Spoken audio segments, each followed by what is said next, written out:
Pour coopérer, il faut avoir des outils de coopération, des moyens de coopération. Coopérer, ça veut dire apporter quelque chose en propre.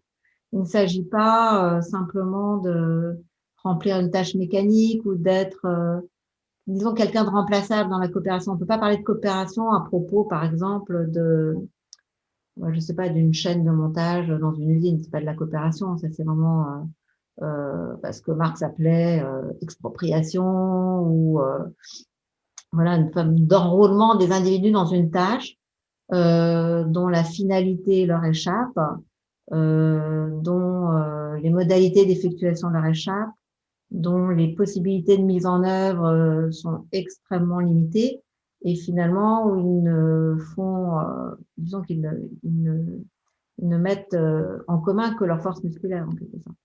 Donc c'est très important, je crois, de distinguer justement ce qui est de l'ordre de la coopération de ce qui est de l'ordre de l'enrôlement. Pour qu'il y ait vraiment coopération, il faut que chacun apporte quelque chose en propre, mais en même temps, pour apporter quelque chose en propre, il faut que chacun ait reçu les moyens d'identifier quelle est sa place en quelque sorte, ou quelle pourrait être sa place dans l'ensemble. Et d'autre part, pour identifier la manière dont il va pouvoir corréler son action à l'entreprise commune.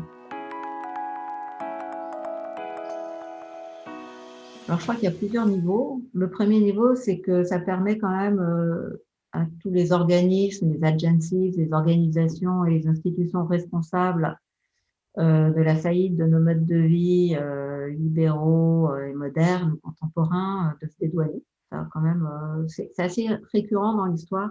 On fait beaucoup appel à la coopération quand les institutions sont devenues impuissantes, en fait, à, comme on dit, recréer du lien social ou apporter aux gens les conditions matérielles nécessaires à leur développement, voire à leur survie. D'autre part, je pense qu'effectivement, la coopération, indépendamment des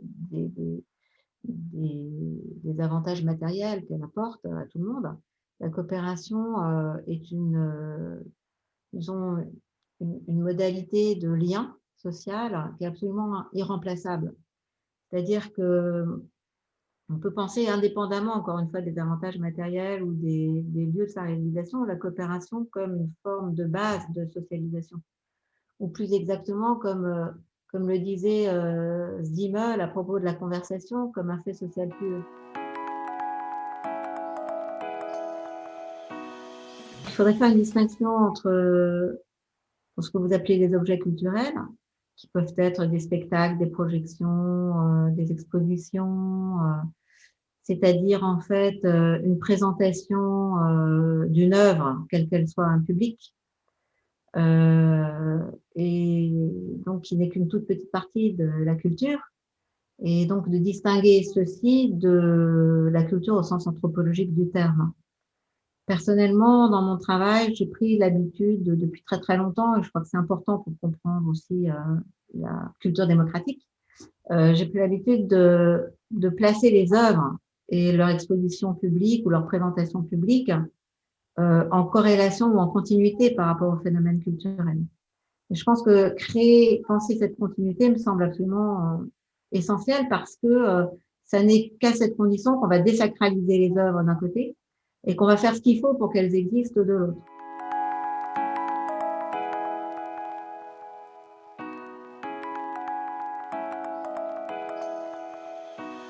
D'une manière générale, j'aurais tendance à penser que quoi qu'on fasse, il faudrait vraiment en revenir au sens même qu'a l'art dans une société donnée.